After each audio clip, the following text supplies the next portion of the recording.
araw. Dito tayo ngayon sa lugar ni Sir Tuto Iduria, kung saan meron tayong na-discover na napaka-amaze talaga na manok. Kakaiba talagang mga manok niya dito.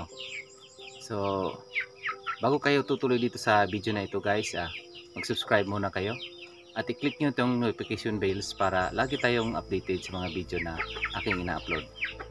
So doon tayo guys, samahan nyo ako.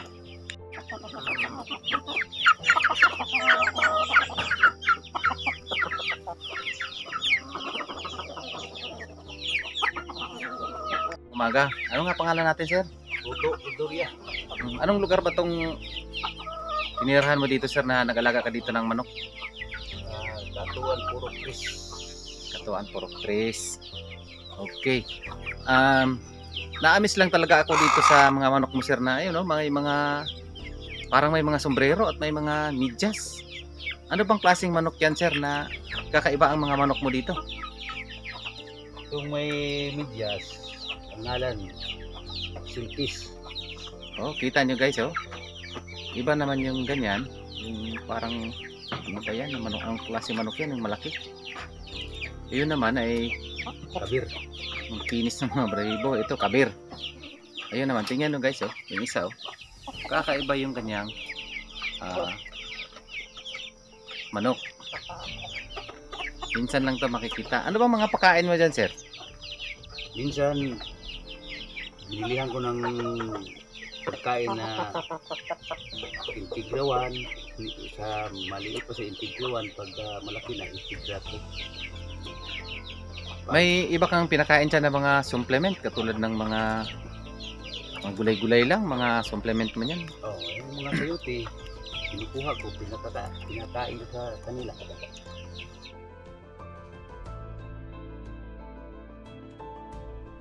Na kabir na crossbreed ng Silkis.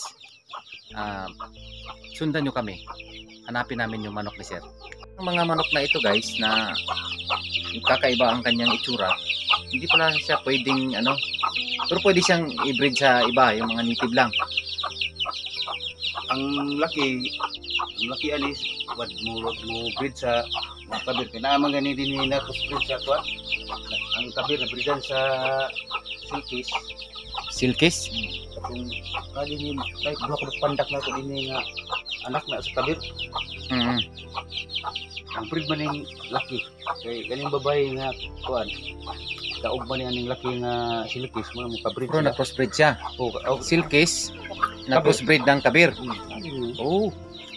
Guys, oh, tingnan natin yung mga sisiw. Yan yung mga sisiw na kakaiba yung ano nila, yung mga paa nila, may mga balahibo. Ayan, natatakot sila. Ayan, oh. So dumadami na nga yung kanyang manok na katulad nito. Ayan. Ano ba yung pinapainom doon, sir? Tubig, hinaluwa ko ng kuan. Bitrasin. Litrasin, yan. Nasaan na ba yung inahin nito? Yun yung sa labas. Ito. Oo nga, kakaiba siya, oh. Ang manok na yan. Ito talagang binalikan ko dito sa lugar na to, sir. Ay makita ko lang yung manok mo, ma-video ko lang. At pakita ko sa mga viewers natin, nakakaiba yung manok mo. Minsan lang may ganito. Etong mga ano na to, mga manok na to, paano ba siya ini-incubate yung mga itlog niyan para dumami? Kasi marami na, oh. Hindi ko in-incubate.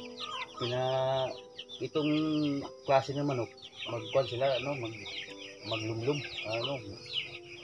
Self-incubation lang sila. Ilan ba yung inahin nito? Tatlo lang. Tatlo? Pero may plano ka pa na dagdagan to, sir? Oo. Dagdagan ko pa. Kasi maganda tanawin. Oo nga, nakakaibang manok. Pero kung bibili tayo nito, magkano ba yung presyo nito sa manok mo? Ito kalaki, 500 ang per niya. Yung mga malaki na, 1,000 o 1,500. Depende sa ano, malapit na sila. Mag-itlog. Pwede ba nating pasukin yung ano mo doon, sir? Yung parang kulungan niya doon sa loob? Oh, pwede. Meron kang mga Mga maliliit.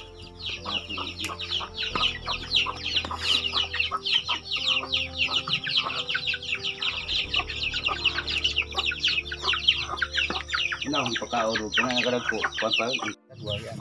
pag mangingitlog na. Pero medyo pula-pula naman yung mukha. Bahaya na kuat. Wala sila nga.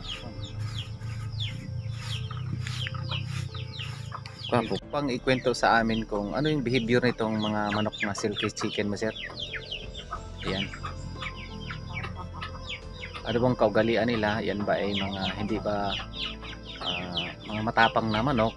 Aawayan nila yung iba o mabait ba yung mga behavior nila? Mabait yung kuat nila. Hindi yan ugali. Hindi sila ano Hilig mag umaway sa iba? oh, Oo, kasi maliit lang ang katawan nila. Diba? Ibang klase talaga.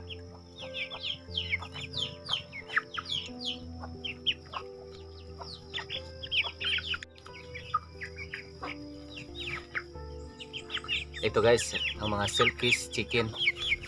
Ayan. May native din na nakakalo. Ayan. Para pwede siyang i-crossbreed. Kakaibang manok guys, yo. Kabir, na crossbreed ng silkies chicken. Ay yung ano niya, yung mga paa niya, meron ding balahibo na konti. Saka maliliit yung klase niya para siyang ano, yung bantam. Ayun guys, ang crossbreed. So pwede siyang i-crossbreed.